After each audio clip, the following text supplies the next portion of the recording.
Brendan is at home in Dublin with his wife Jenny and son Danny. That's my granddad. Wow. A strong looking man, isn't he? Yeah, he is. He just is very proud. Love the tash. Is that your grandmother? That's Annie, yeah. Annie O'Carroll. There's my dad there, Gerard. Wow. What age were you when you found out your granddad was murdered? I was told when I was a little kid. And I wasn't told any of the detail, but my belief always was that my granddad was killed by the Black and Tans. British soldiers, were they? Yeah. A bunch of drunken soldiers. That's the way we were told it was. When I went to visit the cemetery, I saw it on the gravestone, shot during the curfew. It was really stark.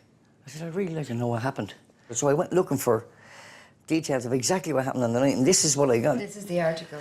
This is the report from the Irish Independent on October the 18th, 1920. So, will I read it to you? Mm-hmm. OK. Morning tragedy in Dublin.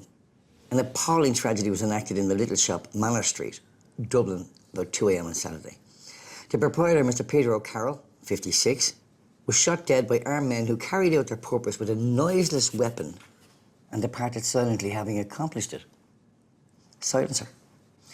Okay. The only occupants of the house on Saturday morning were Mr. and Mrs. O'Carroll and their children, Gerald, 10, and Martha, 12.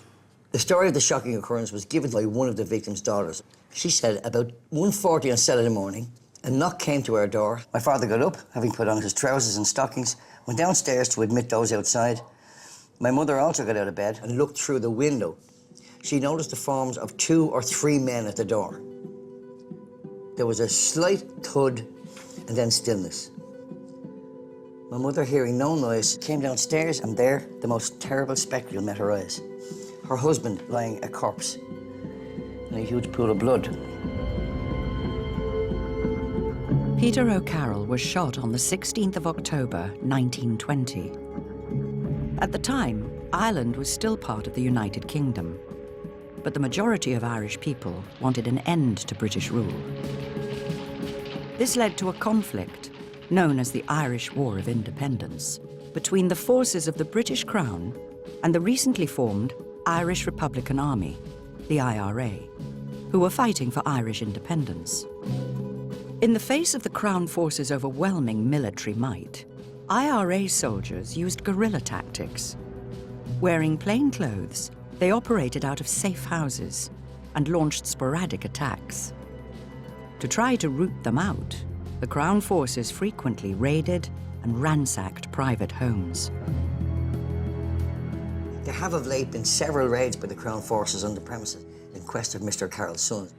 But I knew that. I knew they were raiding. I was looking for... They were looking for the 3 of them. For my uncles, yeah. So, there's these boys. Yeah, who were in the photograph. They were members of the IRA. I'm not sure if all 4 were, but 3 of them were. That's Mick. That's Jim. That's Liam. That's Padder. In 1920, it was a different thing to be a member of the IRA then than it was in the 70s or 80s. They were very much part of Ireland's struggle for independence. Okay, look at this. The shop bore no trace of a struggle of any kind. Not an atom in it was disturbed. If they were supposed to be looking for the boys, why wouldn't they search the house? And the raids are usually noisy and boisterous because they want to show, they kind of want to make an example of you. But in this one... Seems to be done stealthily for some reason. Okay, look at this. On the body of the victim was pinned a piece of paper bearing the words, "A traitor to Ireland, shot by the IRA." This infamous suggestion has caused great pain to Mrs. O'Carroll and her family.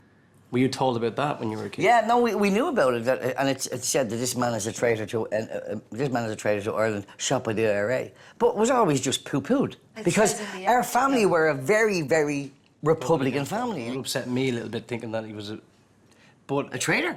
Not a traitor, but Jesus, it would really upset me. It seems to be complete shock. Yeah, at the suggestion.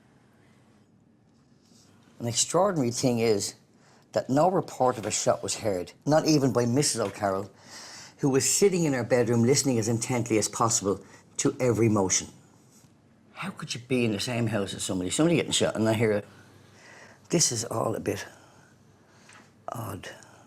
Muffled shot, silently come and go, noiselessly done to death. What I was told was a casual shooting. Seems to be a hit. It's like reading a spy story. Who would possibly assassinate him? Look at this. The city coroner was told by the Lord Lieutenant not to hold an inquest. As a military inquiry is to be held. That might be something that you might be able to find out what the findings of the military inquiry were. You'd hardly expect to find the actual name of the person that shot your granddad, would you? No, I think the chances of finding an actual name are absolutely remote. If I can find out a group or a commanding officer. Something from the military inquiry. A reason. Why did they shoot you?